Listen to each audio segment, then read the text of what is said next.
Oke, hari ini kita mau bahas sesuatu yang lagi panas banget. Sesuatu yang menyangkut hajat hidup ribuan orang di Indonesia. Apa itu? Ini soal masa depan para pegawai pemerintah dengan perjanjian kerja atau yang kita kenal sebagai PPPK dan perjuangan mereka buat dapat kepastian. Coba deh bayangin sejenak, gimana rasanya kalau tiap tahun kita harus bertanya-tanya, duh kontrak kerja gue bakal diperpanjang gak ya tahun ini? Rasa was-was kayak gitu pasti ngeganggu banget kan? Nah, rasa was-was dan ketidakpastian itu bukan cuma bayangan loh buat puluhan ribu pegawai pemerintah kita di seluruh negeri. Itu adalah realitas yang mereka hadapi setiap hari. Yuk kita gali lebih dalam. Oke, kita mulai dari bagian pertama ya, biar kita semua paham dulu.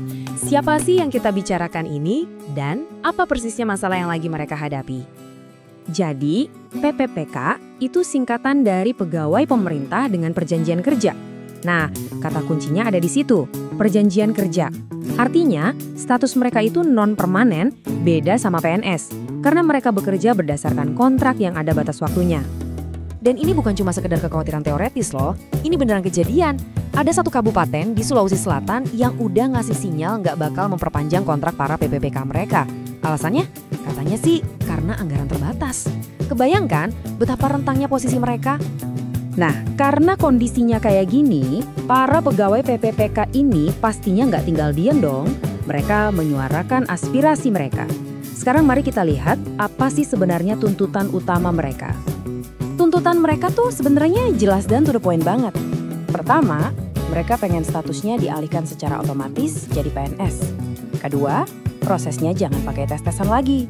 Dan yang ketiga, ini krusial banget. Mereka menuntut hak untuk dapat pensiun sebagai jaminan di hari tua. Kalau kita rangkum semuanya, inti dari permintaan mereka itu ya ini, perlindungan hukum, kepastian karir, dan keamanan kerja. Ini kan sebenarnya hal-hal yang sangat mendasar ya, yang kita semua juga cari dalam sebuah pekerjaan, biar bisa merencanakan masa depan dengan tenang. Untungnya, suara mereka ini kayaknya nggak cuma jadi angin lalu. Ternyata ada respons positif semacam lampu hijau dari DPR. Dan ini bisa jadi titik balik yang sangat penting dalam perjuangan mereka. Dengerin deh pernyataan kunci dari Pak Dede Yusuf dari Komisi 2 DPR. Beliau secara terbuka bilang, kami siap saja membahas pengalihan PPPK ke PNS di dalam RUU-OSN yang saat ini tengah berjalan. Wah, ini sinyalnya kuat banget kan? Ada harapan. Tapi tunggu dulu. Dalam proses legislasi kan gak ada yang sesederhana itu. Dukungan dari DPR aja ternyata belum cukup. Ada satu syarat yang super penting yang harus dipenuhi dulu. Dan disinilah dinamikanya. DPR itu memang bisa mengusulkan dan membahas sebuah RUU, tapi mereka nggak bisa jalan sendiri. Harus ada pasangannya, yaitu pemerintah sebagai pihak eksekutif yang juga harus duduk bareng dan setuju untuk membahas perubahan itu. Kutipan ini ngegasin lagi poin barusan. Ini prinsip dasar dalam sistem kita. Kolaborasi antara legislatif dan eksekutif itu jadi kunci mutlak. Tanpa persetujuan dua belah pihak, yang gak bakal jadi undang-undangnya. Jadi, biar pemerintah mau diajak kerja bareng, DPR ini gak cuma ngomong doang. Mereka juga mengajukan sebuah rencana aksi yang konkret.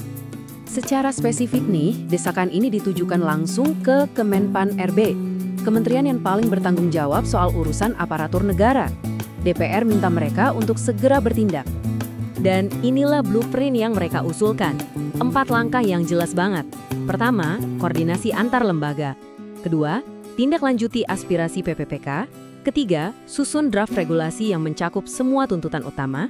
Dan keempat, pastiin hukum yang udah ada beneran dijalankan. Ini udah kayak peta jalan lengkap menuju solusi. Oke, desakan udah ada, rencananya juga udah ada. Pertanyaan terbesarnya sekarang, terus gimana? Nah, ternyata ada 2 jalur utama yang bisa ditempuh buat mewujudkan ini. Coba kita bandingin ya. Jalur pertama itu lewat revisi total UU ASN. Ini ibaratnya solusi yang paling komprehensif, tapi prosesnya bisa makan waktu lama banget. Nah, jalur kedua, ini yang disebut-sebut sebagai jalur penyelamat, yaitu lewat rancangan peraturan pemerintah atau RPP. Ini bisa jadi jalan yang jauh lebih cepat buat ngasih kepastian hak-hak para PPPK. Jadi poin krusialnya sekarang adalah ini. Nasib ribuan PPPK itu ada di persimpangan jalan.